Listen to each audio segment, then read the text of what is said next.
আজকে একটা শুভ সংবাদ নিয়ে আমি আসছি। আসসালামু আলাইকুম, দিস ইজ মেডিসিন বয় ফাহাদ ফয়সাল। আজকে 12ই মে 2024 সালের এসএসসি পরীক্ষার্থীদের রেজাল্ট প্রকাশ করা হয়েছে। তো এই পরীক্ষায় অংশ নিয়েছিল আমার স্নেহের এবং পরিচয় টুকরা ছোট ভাই আরি হোসেন তামিম। সে আলহামদুলিল্লাহ খুব ভালো একটা রেজাল্টের সাথে কৃতার্থ হয়েছে এবং কৃতকার্য হয়েছে।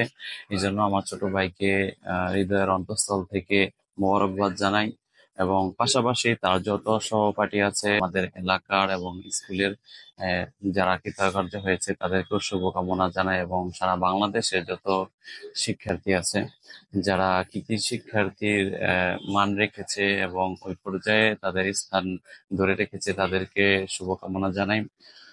তবে একটা বিষয় হচ্ছে, তোমরা মাধ্যমিকের পর্যায়ে ছেড়ে উচ্চ মাধ্যমিকে গিয়েছো, এই জন্য তোমাদের অনেক অনেক শুভকামনা থাকলো। তবে একটা বিষয় হচ্ছে, তোমরা এখন উজ্জ্বল ভবিষ্যৎ, কেউ ডাক্তার হবে, কেউ ইঞ্জিনিয়ার হবে এবং অনেক পাইলট হবে, বিভিন্ন পেশায় নিজেদেরকে নিয়োজিত রাখতে ব্যস্ত হবে। নিজের মনুষ্যত্ব বোধ, নিজের দায়িত্ববোধ, কর্তব্য, দায়িত্বপরায়ণ, ন্যায়পরায়ণতা অবশ্যই নিজের ভিতরে পুষ্ট হবে এবং সেটা মনুষ্যত্বতার ভিতর দিয়ে দেশ ও দশের সুফল বয়ে আনে এমন কাজ করে যেতে হবে।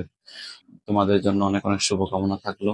তোমরা সবাই ভালো থাকবে, নিজের স্বাস্থ্যের খেয়াল রাখবে এবং জীবনে অনেক বড় হও, তোমাদের লক্ষ্য আকাশচুম্বী থাকুক, উচ্চাকাঙ্ক্ষী হও এবং আরো সামনে আরো ভালো করবে।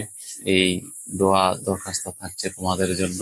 সারা বাংলাদেশের যত শিক্ষার্থী আছে সবাইকে অনেক অনেক শুভেচ্ছা জানিয়ে আজকের মতো এখানে বিদায় নিচ্ছি। ধন্যবাদ সবাইকে।